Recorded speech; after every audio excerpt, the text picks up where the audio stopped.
این جمع شده 32 تک که هنوز کارهای اولیش شده و دنبال کاریش مونده.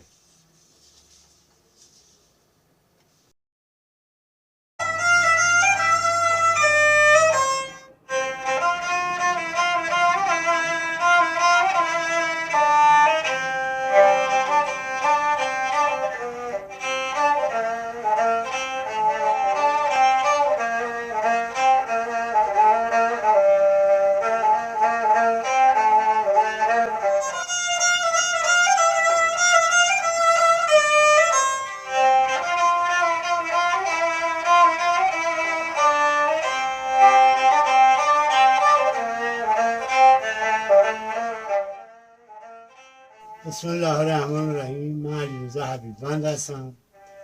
40 سال تو کار ساخت ساز هستم که ساز تار، ستار و کمانچه میسازم. الان عمده کارم روی کمانچه است. واسه ساخت کمانچه ترکی، کمانچه تیکه داریم، ترکی هم که معمولا ترکی الان ساخته میشه و تعدادی چوب هر چند ترک باید باشه، از 14 تا میتونه باشه تا 90 ترک آماده داشته باشیم. اندازه‌اش یکی آماده کنیم و یه قالب فلزی، حالا این آلومینیوم چدن هم میتونه باشه. این قالب رو طبق اون طرحی که میخوایم اون کاسه کمونچت باشه درست میکنیم، میگیریم دیگر میریزه و این آماده است که چوب تو روش خم میزنیم. به این صورت خم خورده، خوش شده، میذاریم خوش میشه کاملا، بعد بازش کنیم. باز که شد به این صورت تراش میخوره، یعنی پایینش و دهنه کمونچه این صورت تراش میخوره. یه قالب هم میخوایم که این ترکا رو جمع کنیم، اون قبلا باید آماده کنیم. یه همچه قالبی درست میکنیم، فرم اون قالبی که داریم ریخته گریم، درستاش همه مطابق برمونه، چون چوبی که ما خم میزنیم روی قالب باید روی قشنگ بشینه. به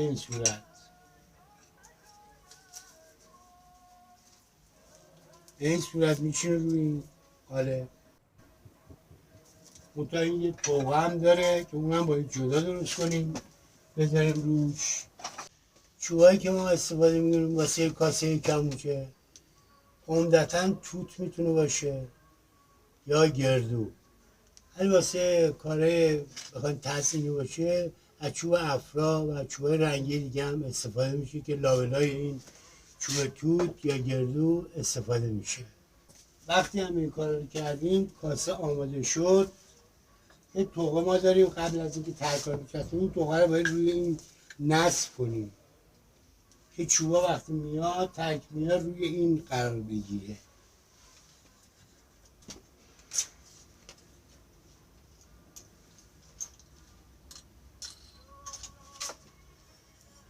این ترکمون وقتی بازش کردیم قشنگ خمش درست بود، میاریم میذاریم رو اون قالبی که داریم.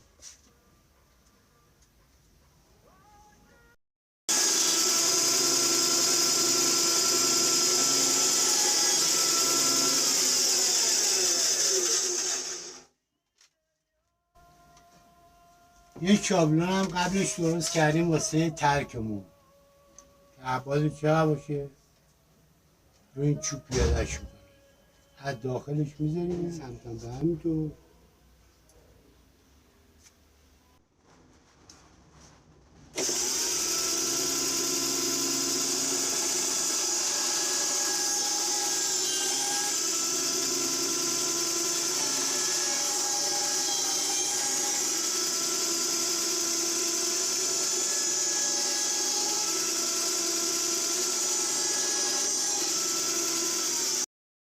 آماده نیست، چیکارش باید کنیم؟ روی رنده اینو ساوش میزنیم، رنده رو میبندیم بگیره.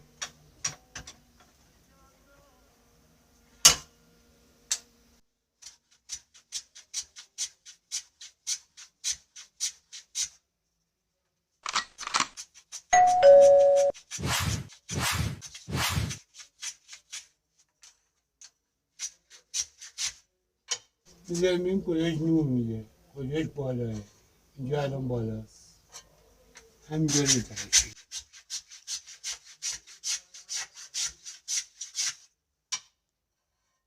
خب اینجا بالاست.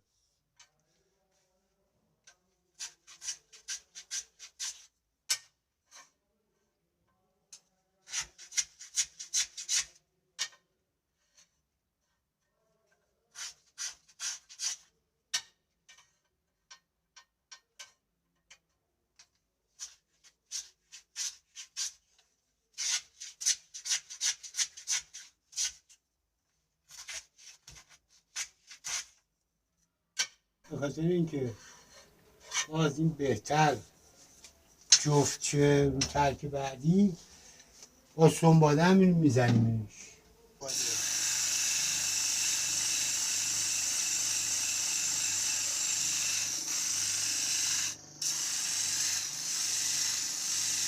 ما ترک کاسمون رو میتونیم از 14 تا ترک باشه تا 90 تا ترک، بیشتر هم بازم میتونیم داشته باشیم تا ترک رو خیلی ریز کنیم.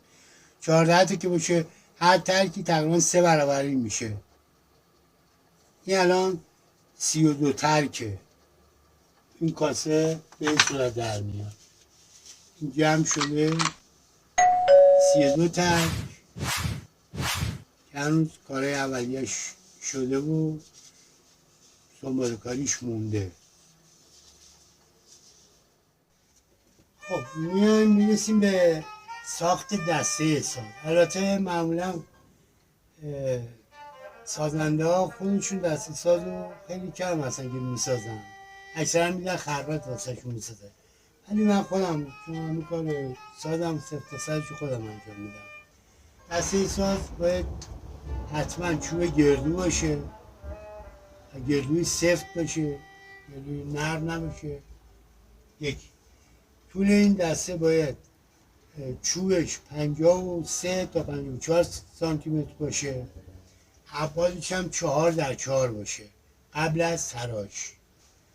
وقتی اینو اندازه رو زدیم، ما یه دونه جای گوشی باید در بیاریم، سرپنجه که همون که میشه، یه تاج داره و یه قسمتیه که روش نوازندگی میکنه، جای انگشتا. ما خط کشی رو میکنیم روی چوب،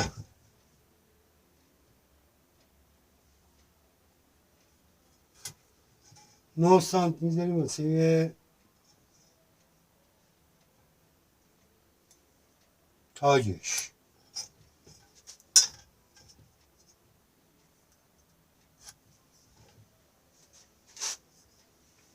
11 سانت میذاریم واسه جای گوشی ها،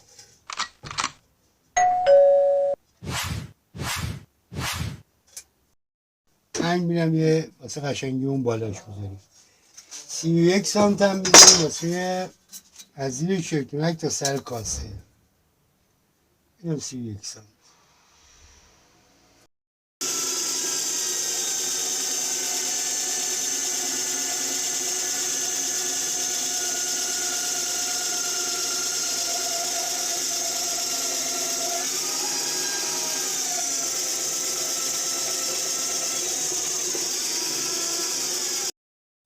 که میخوام به دستگاه خراطی ببندیم بعد ترکشیه نشه، از این زاویه و اون زاویه یه خطی کشیم.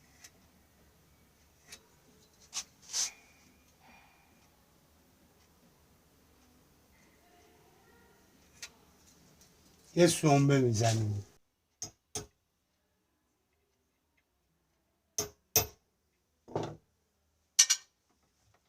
این سرشون به همینطور